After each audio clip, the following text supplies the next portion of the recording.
Hello everyone. I am Professor Dr. Sonali Patil, heading Department of Information Technology at Pimpri Chinchwad College of Engineering, Pune. I thank Pimpri Chinchwad Education Trust for providing me this opportunity to talk to you on the topic Demystifying Blockchain. We at Pimpri Chinchwad College of Engineering have been working on blockchain-based projects from last 2-3 years. What is our observation? Students are very fascinated to work on blockchain-based projects, but they have few misconceptions about blockchain technology and dilemma while choosing use cases to implement on blockchain technology. So I decided to talk on demystifying blockchain in this Leaders Talk Lockdown series.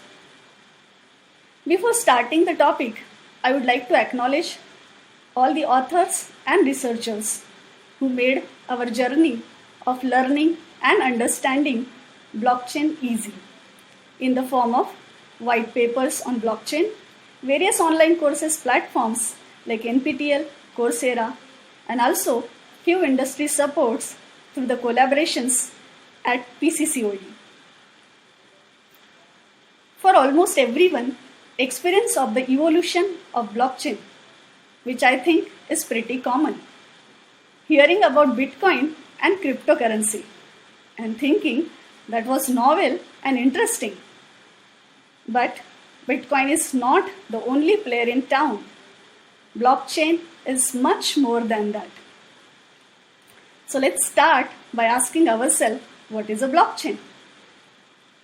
Unlike traditional methods, blockchain enables peer-to-peer transfer of digital assets without any intermediaries.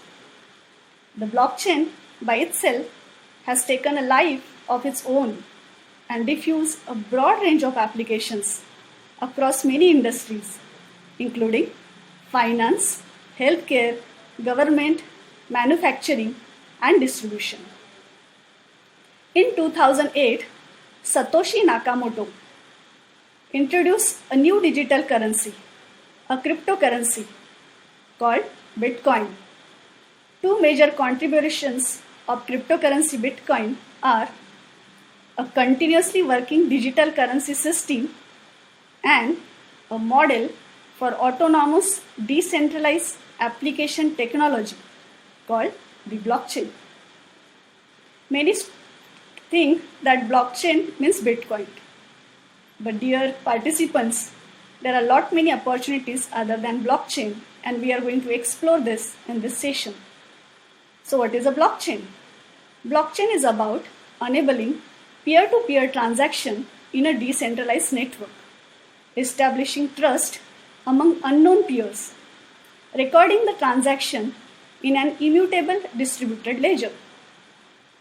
Let's understand centralized versus decentralized network using a common scenario. As you can see, the two diagrams, centralized server-based network and peer-to-peer network. So let's first understand what is centralized. Consider a scenario where customer wants to buy an item using her credit card. Let's enumerate the intermediaries involved in accomplishing this task. We have a credit card agency, we have a customer bank, we have a credit card bank, we have an exchange, we have the merchant's bank, and finally the merchant. This is an example of a centralized system that we are so used to. Now compare this with a system where peers can transact directly with each other, like we see in the other diagram, irrespective of where they are located. Functions of the intermediaries are shifted to the periphery to the peer participated in the blockchain infrastructure. Peers are not necessarily known to each other. This is a decentralized system. So, how do we establish trust among the peers in such a decentralized system? By having a process in place to validate, verify, and confirm transactions.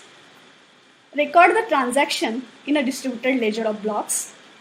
Create a tamper-proof record of blocks, chain of blocks, and implement a consensus protocol for agreement on the block to be added to the chain.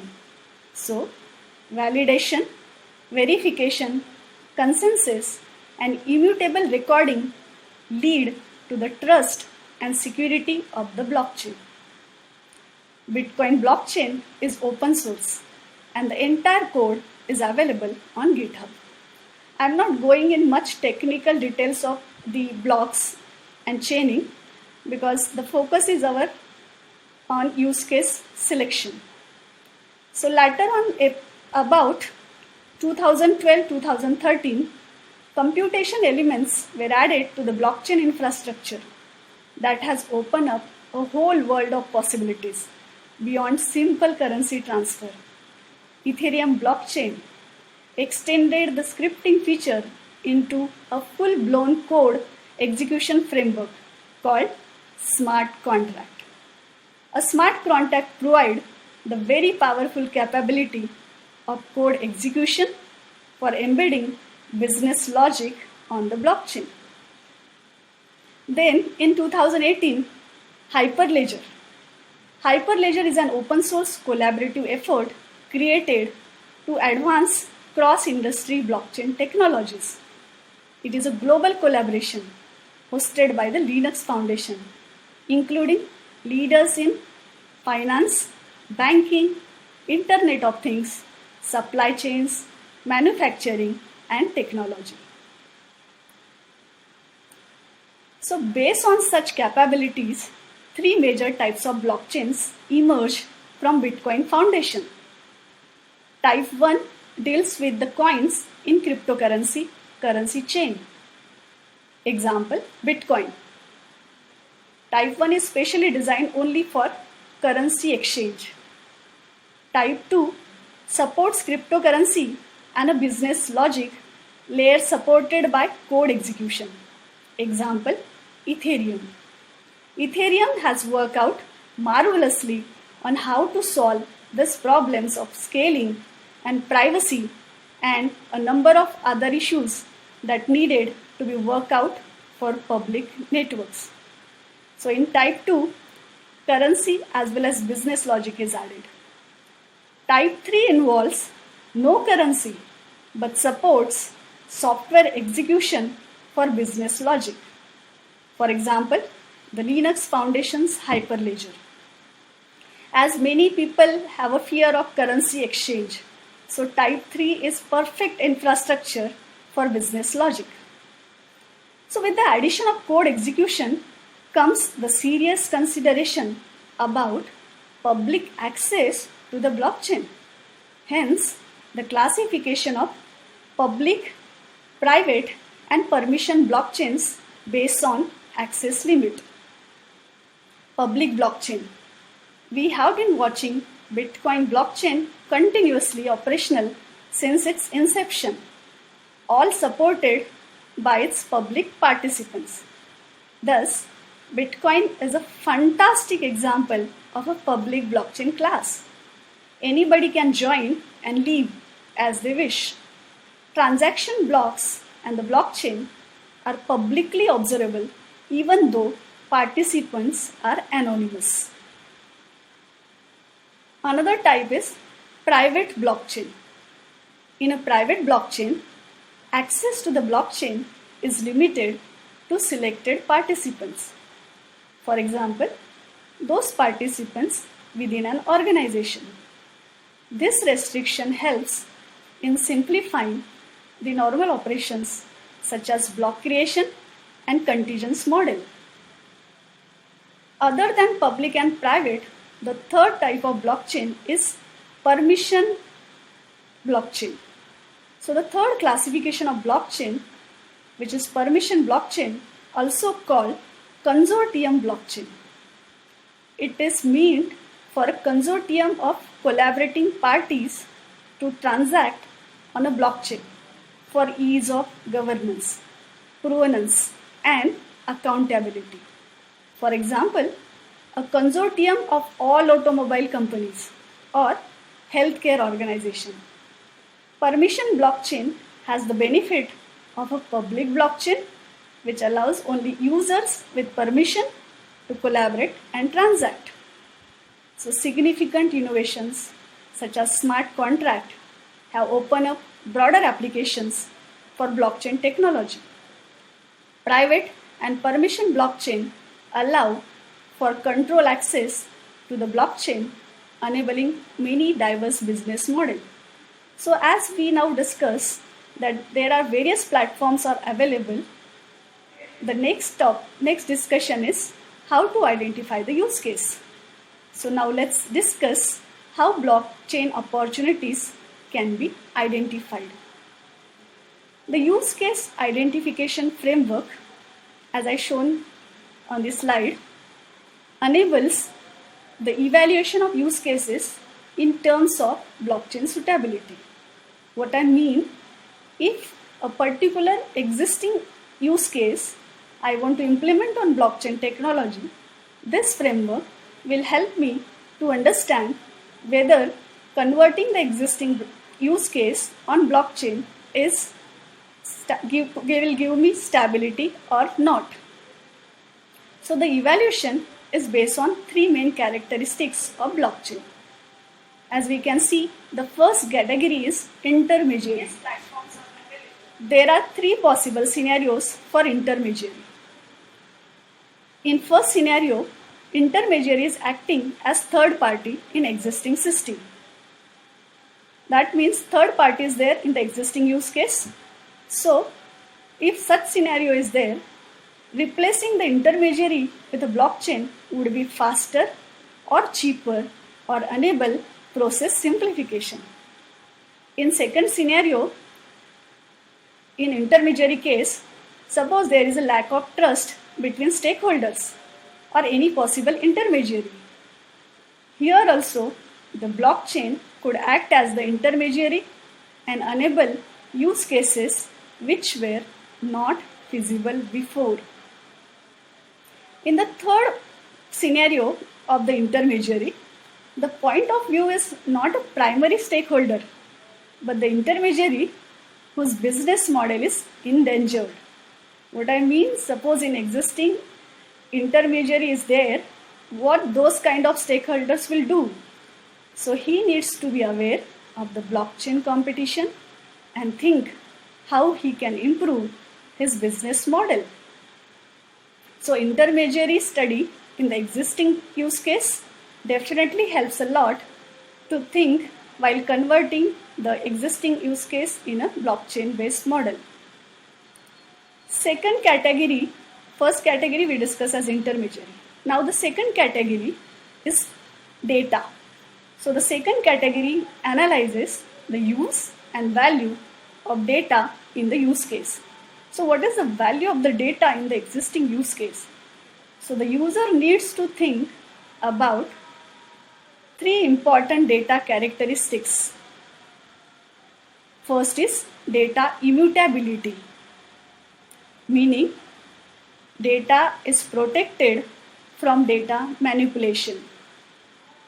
Second, data transparency, meaning the transaction made with the data can be retraced anytime. Immutability, then transparency. And the third is data permanence, means enabling the data to be saved permanently without the danger of it getting lost. So we want data to be protected from manipulation. We want data to be transparent, that means retrace anytime, and we want the data to be there saved permanently. So blockchain technology supports all three of these characteristics. So the more important are to the use case, the more suitable blockchain technology is. So we saw intermediaries, then the role of data. Now the third category. In the third category, the automation potential of the process can be evaluated. The third category is process. So blockchain technology enables through all thorough process automation. So it needs to be established. If the process can be described by defined rules, and if those rules can be implemented as smart contracts. That means in existing use case, whatever the process is there, existing process, if we can write the process or describe the process by defining some rules, surely the rules can be easily implemented as smart contracts. So here, if such case is there, the higher the automation potential, the higher the potential for improvements through blockchain technology. The more positively the three categories are evaluated, the more can the use case benefit. So we'll see intermediaries, data and process, and based on this study, the use case can be decided to be able to get it on the blockchain technology or not. However, a blockchain cannot provide any considerable advantage in some use cases, since not all data can be stored on blockchain. Trust between network partners is already existing, and no significant time or cost benefit could be realized. So in such case, blockchain may not be more suitable, as no advantage is there of taking existing use case on blockchain. So use cases which have been identified as being relevant for blockchain adoption should be further examined to explore how a blockchain for these use cases could look like. So along with these three parameters, intermediary, data, process of the identification framework, we will have use case canvas. So this use case canvas covers 5 categories. So once we are finding any use case suitable through identification framework, we will ask these questions to make sure whether we should go for blockchain or not. First one, what difference does the blockchain make? Which data need to be stored on the blockchain? As big data storage is a problem on blockchain, so we should ask which data need to be stored on blockchain. Who participates in the network? We should have a very clear idea which are the stakeholders of the existing system. What transactions are being made? So how the transactions are important, that also matters a lot. And also which part of the process can be automated, because process automation will surely give a benefit of the blockchain technology. So by combining identification framework and use case canvas can be applied to describe how the blockchain would improve these cases in more detail, providing input for a proof of concept. So, my dear participants, selection of right use cases will result in success, and wrong selection of use case result in wastage of efforts and energy.